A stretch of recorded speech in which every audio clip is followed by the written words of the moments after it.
اليوم يمكننا نقولوا بان عندنا واحد الجهازات التحتيه مهمه، 149 سد كبير اللي عنده القدره ديال التعبئه ديال 19 مليار ديال المتر المكعب. عندنا 136 سد صغير ومتوسط، ما نسميه بالسدود التليه. هنالك 88 محطه لمعالجه مياه الشرب، منها 9 لتحليه المياه البحر اساسا في المناطق الجنوبيه، واليوم دابا في اكادير وتنشتغلوا على الدار البيضاء واللي عندها واحد الاهميه قصوى. وهنالك 13 منشاه لتحويل الماء. وفي هذا الاطار خصنا ناكدوا بان في اطار هاد الابعاد، انطلاقا من المجهود اللي تبذل، انه كان معلوم القانون ديال الماء ديال 1995 اللي كان عنده واحد الدور اساسي في اعطاء اطار قانوني وكذلك تحديد الحكمه في مجال الماء. ثانيا دار كذلك الاستراتيجيه الوطنيه للماء ديال 2009 اللي هي دخلت في المنطق ديال التهيئ لمحطات ديال الجفاف، وانطلقنا بالمنطق ديال انه الفرضيه بان تكون سنتين متتاليتين ديال الجفاف. شحال ديال الامكانيات المائيه اللي يمكننا نوفروا باش نواجهوا هذا الجفاف، ودارت كذلك استراتيجيه في هذا الاطار. ومن بعد جاء المخطط كذلك اللي ديال ماء الشروب ومياه السقي اللي طبقا للخطاب الملكي السامي في هذا الاطار. وتم اعداد هذا البرنامج الوطني للتزويد بالماء الشروب ومياه السقي لسنه 2020-2027، وتم التوقيع على اتفاقيه امام جلاله الملك في هذا الصدد يوم 13 يناير 2020 بالرباط.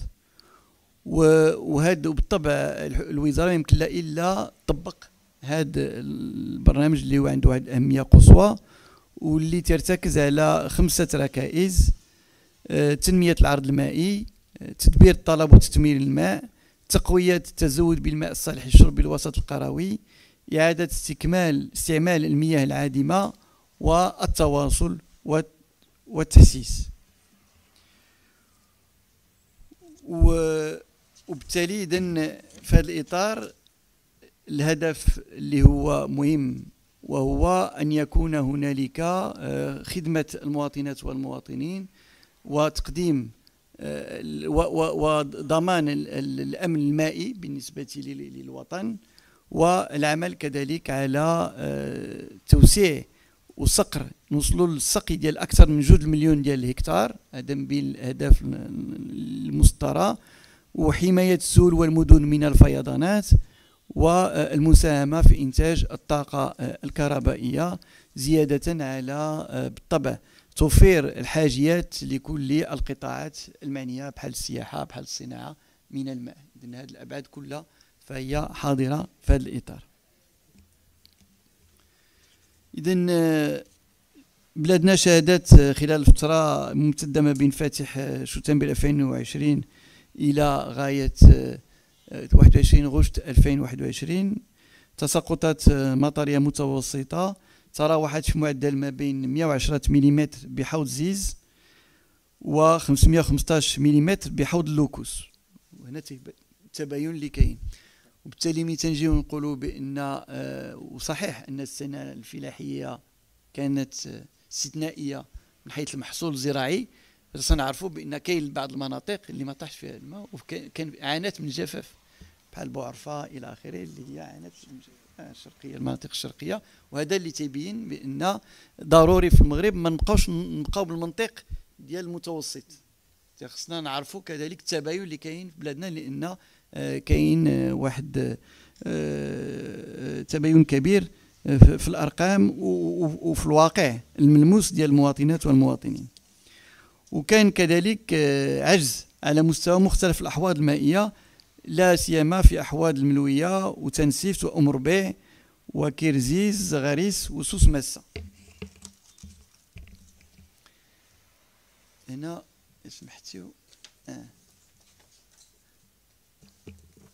وهذا الوضع المائي كان عنده واحد الوقع سلبي على المخزون المائي بالسدود، حيث بلغ حجم المخزون المائي الصافي بالسدود واحد 5 مليار و800 متر مكعب. ذكروا بان عندنا الامكانيه باش تكون عندنا 19 مليار ديال المتر مكعب، عندنا اليوم فقط 5 مليار و800 متر مكعب في السدود، والمعدل اذن ديال 36.1%.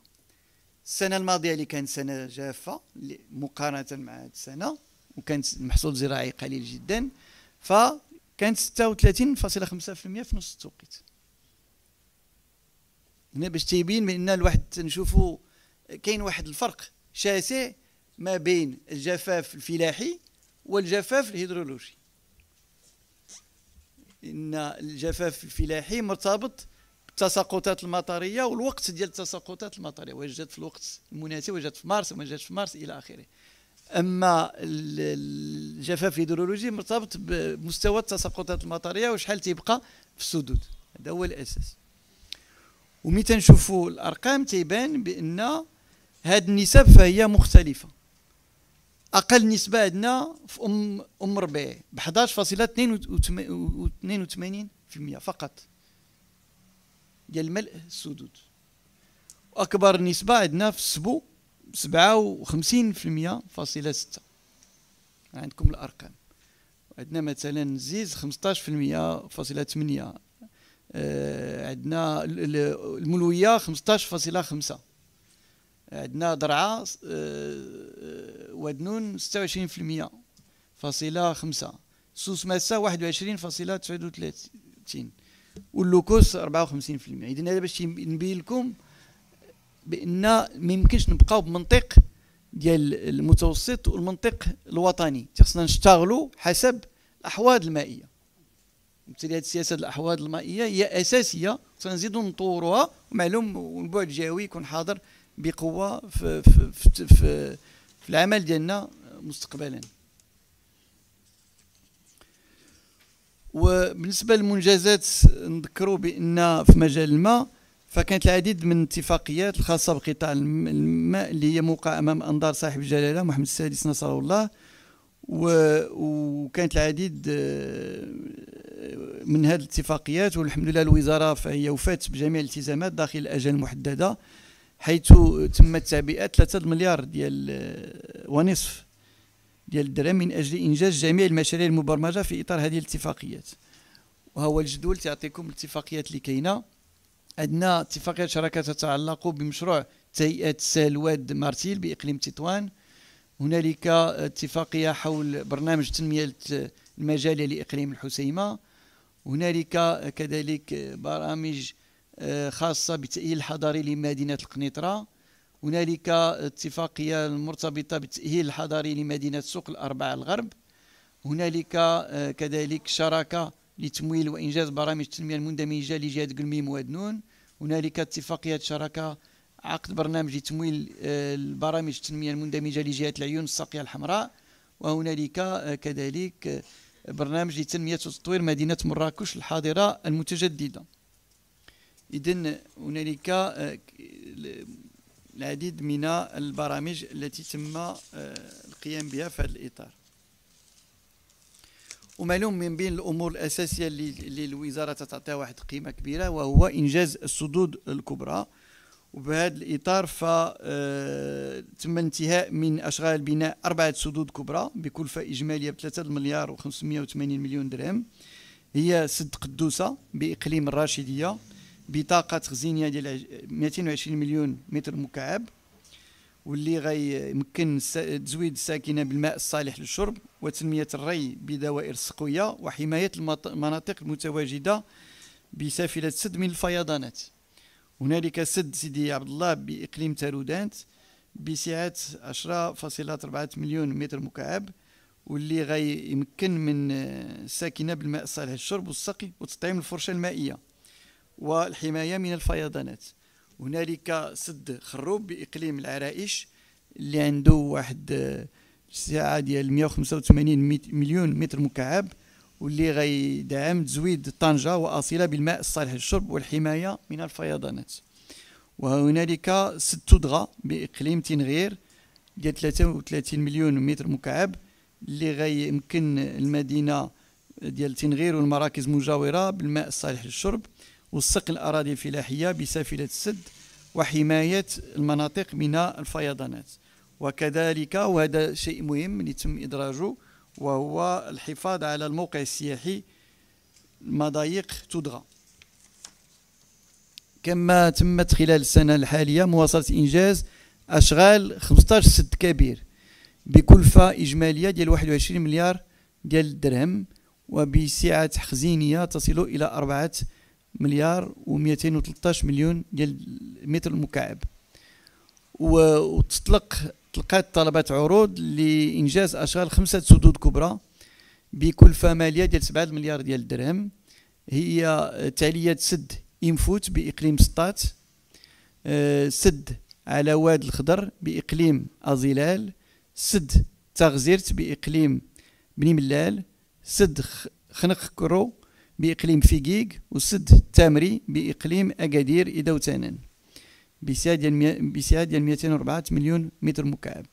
إذن كاين واحد المجهود كبير اللي دار والبرمجة هي في إطار البرنامج الوطني اللي تكلمنا عليه اللي تيجمع 20 ديال السدود، وبالتالي راه تمت الانطلاقة ديال العديد منها خلال السنة الماضية. وبالطبع في البرمجة فهي تم برمجة كل هذه السدود. وهنا عندكم معطيات حول السدود اللي هي في طور الإنجاز والتكلفة ديالها كل وحدة وفوقاش غتنتهي، ولو أنه معلوم هادو أهداف اللي هي مسطرة. عندنا مثلا الخميسات اللي وصل 95% ديال الإنجاز ديالو واللي انطلق في 2017 اللي غينتهي هاد السنة المقبلة.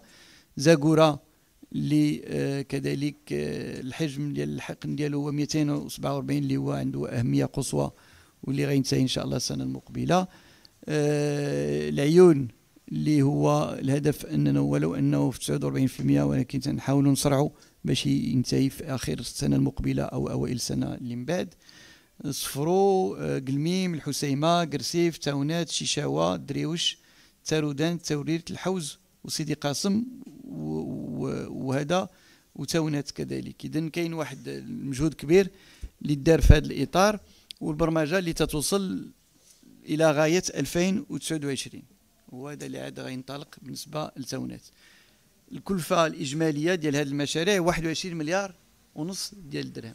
إذن كاين واحد المجهود كبير مالي اللي دار، والحجم الحقنا اللي تكلمنا عليه هو 4 مليار و800 مليون متر مكعب على 19 اللي عندنا. إذن غنوصلوا لهذاك اللي قلت لكم 23 مليار ديال المتر مكعب، وحنا تطيح سنويا واحد 22 مليار ديال المتر مكعب باش يمكننا نضمنوا أننا هذيك 22 كلها نعبؤوها. هذا هو الهدف.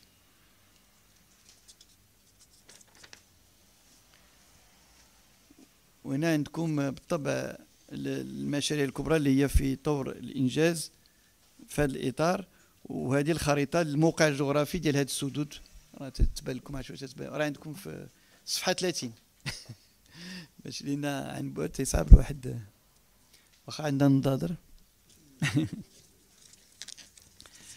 إذن بالنسبة للمنجزات الأخرى التي لا تقل أهمية كذلك فهي تساهم السدود الصغرى المتوسطة في تعبئة المياه السطحية وكذا في تحسين مستوى حماية السكان والممتلكات والفيضانات، وتلعب دور أساسي كذلك في التنمية المحلية وخلق فرص الشغل. وفي الواقع أنا تكلمت عليه البارح، هادو من بين الأمور اللي بغينا حنا نركزوا عليها ونزيدوا نطوروها في المستقبل، لأن أولا الكلفة المالية فهي متحكم فيها.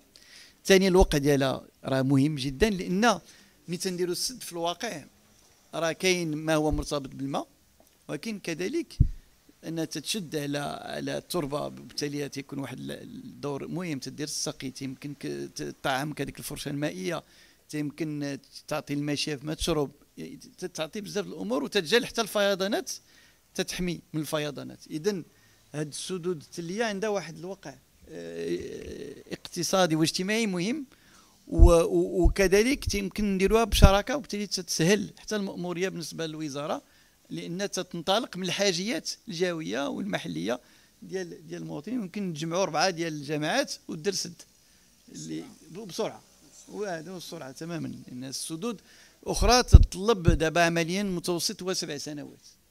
قبل كنا تنديروا 4 5، دابا 7 سنوات لان الحجم كبير، ودابا نشوفوا كيفاش يمكننا نسرعوا الوتيره.